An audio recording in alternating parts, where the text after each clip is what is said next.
Florida Governor Ron DeSantis is fiercely defending his COVID vaccine rollout against a 60 Minutes story, which claims he prioritized rich communities and political donors. The criticism is that it's pay to play, and it's Governor. wrong. It's wrong. It's a fake narrative. I just disabused you of the narrative, and you don't care about the facts because obviously I laid it out for you in a way that is irrefutable. Well, CBS reporter Sharon Alfonsi there said DeSantis gave a contract to distribute COVID vaccines to the grocery store Publix after it made political donations. Publix denies that claim. The outgoing director of the Florida Division of Emergency Management, Jared Moskowitz, a Democrat, also called the show's framing absolute malarkey. He says that he was the one in his division actually recommended Publix. Joining us now to talk more about this is decorated combat veteran and DOD advisor and Newsmax contributor Cory Mills. Also now, officially, congressional candidate Cory Mills. He's running for Florida's 7th congressional district. Cory, great to see you. Look forward to hearing more about your race here. Going to be a tough one for sure. That district currently held by a Democrat. But let's talk about this and Governor DeSantis, because there are a couple Florida-focused things here I want to get into with you. But as we know, Cory, you know this, I know this, Jared Moskowitz knows this, a lot of Democrats know this, that the decision to use Publix was not Governor DeSantis's alone. It was like he does. He sought out information from a lot of folks. Florida CERT thought this was the best place to do it. A lot of other people did as well. What did you think of 60 Minutes' story? Well, I mean, it's very obvious that the Democrats and their kind of propaganda media outlets are starting to attack Governor DeSantis because he is a front runner for 2024. No one can dispute how well he's handled the COVID vaccine distribution in the state of Florida, how he's handled the economical opening of businesses and return to normalcy in the state of Florida. And when you compare what he's done to Governor Cuomo of New York, who's been under these strict lockdowns and complete containment. And, meanwhile, he's battling the fact that he helped, many elderly basically be sentenced to their death when he was sending COVID patients to these nursing homes, not to mention the, multiple women who's come forward with sexual allegations and misconduct. It's very interesting that, the media doesn't want to talk about Cuomo, but instead focus on Governor DeSantis and his tremendous leadership in Florida. Yeah, and they're already coming for him. They're going to blame him for this Piney Point thing, even though it's not his fault. But here again, Governor DeSantis is on the lead. He's making sure that this is dealt with. But you can see this is the next kind of chapter in their narrative of Death Santis, as they like to call it. Yeah, well, again, I go back to even further back in history whenever Hurricane Katrina hit and people were saying that President Bush had set demolition against the actual barriers, which was to flood the entire area. I mean, look, this type of just paranoia where they just want to attack the right and, the conservative views, but go ahead and maintain that the left can do no wrong. Again, the good for thee, but not for me, right, has become the actual Democrat narrative. Mm-hmm. And we have to look at the fact that being a native and hometown resident in Florida, look, Publix is at every single corner. The distribution chain that Publix affords to the average person is greater than trying to single it out to one outlet.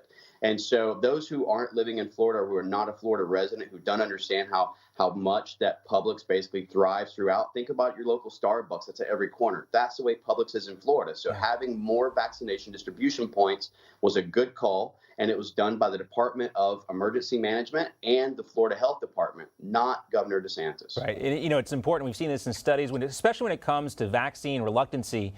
People want to go to a place that they know and they trust, and Publix has that reputation in Florida. I mean, if you've had one of their subs, you know this, but of course not everybody has been that fortunate. All right, Cory, let's talk about something a little bit more serious than Publix subs here. The Biden administration is still weighing a response over a recent rocket attack in Iraq.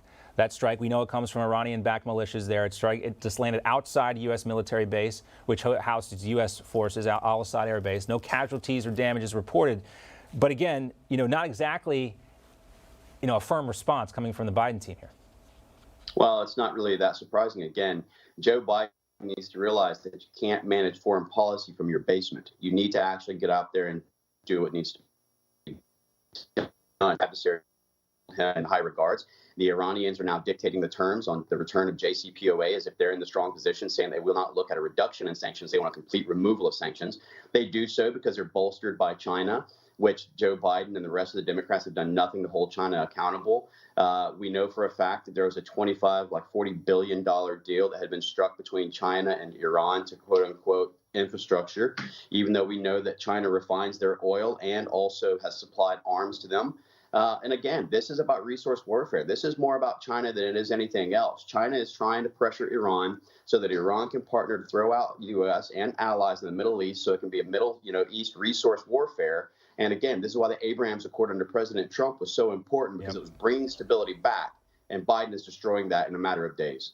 Yeah, they don't talk about undoing the Abraham Accords, obviously, because they know they can't, how important it is. Also, Cory, one more thing to talk about here related to this. The U.S. closed a once secret prison unit inside Gitmo.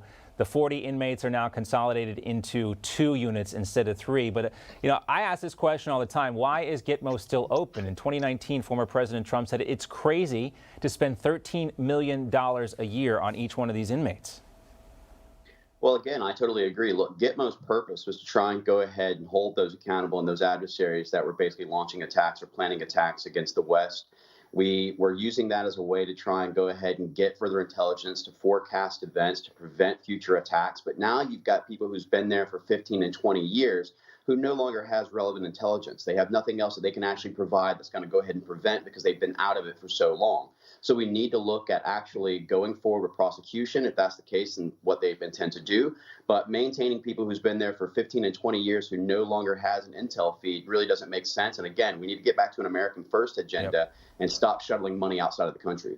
All right, everybody, check out Cory's webpage, millsforflorida.com, millsforflorida.com, an American first candidate, and someone who I know will not send our troops into harm's way without a real AUMF, a real mission from Congress. Cory, we look forward to talking to you more about the run. Thanks so much, bud.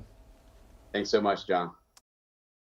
Hey, I'm Rob Finnerty. Thanks for watching. If you enjoyed this video, please join the conversation in the comments below. Don't forget to subscribe, too. Hit the bell icon to be alerted to breaking news. And remember, there's a whole lot more on Newsmax TV, America's fastest growing cable news network. Newsmax TV, we're real news for real people.